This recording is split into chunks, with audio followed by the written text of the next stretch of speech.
বুঝতে পারছেন কেন খুনি বস্তি গুরুত্বপূর্ণ? ভাবুন, খসড়া তালিকা প্রকাশ হয়ে গিয়েছে, এবার শুনানিটা শুরু হবে। যাদের যাবার অনুপ্রবেশকারীরা তারা ডেরা ছেড়ে চলেই গিয়েছে, কিন্তু যারা রয়ে গিয়েছে তাদের কাগজও কি সঠিক? এই প্রশ্ন যখন উঠতে শুরু করেছে, শুনানিটা শুরু হব করছে, তখন আগুন লেগে গেল। দাউ দাউ করে আগুন লেগে গেল। কি পুড়ে গিয়েছে? সব পরিচয়পত্র পুড়ে গিয়েছে, আধার কার্ড পুড়ে গিয়েছে। এবার কি তাহলে এই কাগজগুলো যেগুলো পুড়ে গিয়েছে সেগুলো বানিয়ে নেওয়া শুরু হবে? কারণ এ রাজ্যের মুখ্যমন্ত্রী এদের সবার অভিভাবক, তিনি তো মঞ্চে মঞ্চে বলে বেরিয়েছেন নাম বাদ গেলে কি করে ফেরত আনতে হয় সেটা আমি খুব ভালো জানি। সেই নাম বাদ যাওয়া নামগুলোকে ফেরত আনার জন্যই কি খুনি বস্তির আগুন, ষড়যন্ত্রের আগুন? প্রশ্ন কিন্তু উঠেই গেল।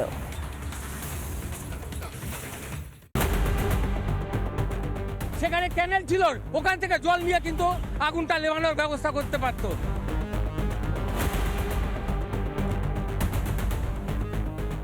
আগুনের গ্রাসে খুনির বস্তির বাসিন্দাদের সর্বস্ব।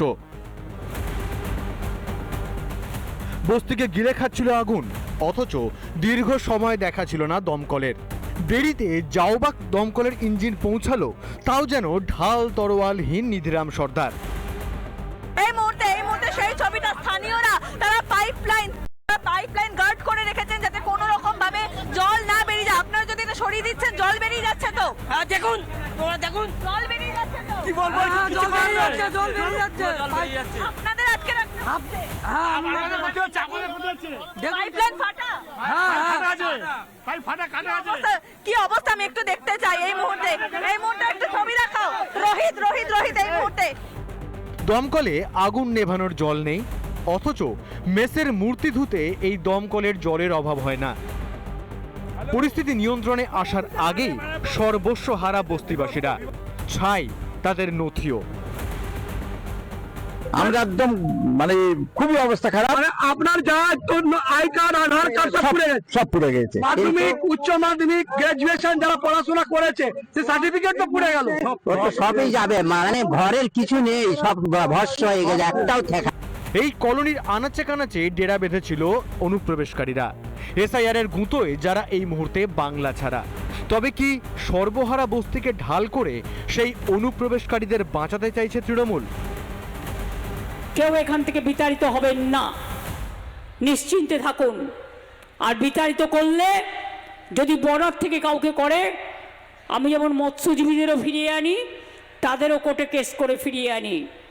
বিচার এখনো আছে, আমরা তার জন্য সর্বদা আপনাদের পাশে আছি।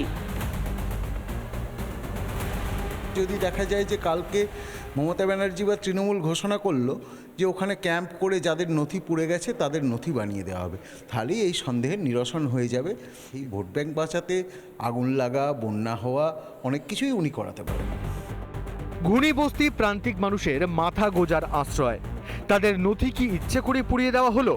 বস্তিবাসী ভারতীয়দের ঢাল করে নথি তৈরি হয়ে যাবে অনুপ্রবেশকারীদেরও? এবার কি ভোট ব্যাংক বাঁচাতে বাংলার ভূমিপুত্রদেরও সর্বনাশ করছে তৃণমূল? রিপাবলিক বাংলা। নানা ধরনের কন্টেন্ট দেখার জন্য লাইক করুন, শেয়ার করুন আমাদের ফেসবুক পেজ, সাবস্ক্রাইব করুন আমাদের ইউটিউব চ্যানেল। পাশাপাশি অন্যান্য ব্রেকিং নিউজের জন্য অবশ্যই চোখ রাখুন রিপাবলিক বাংলায়।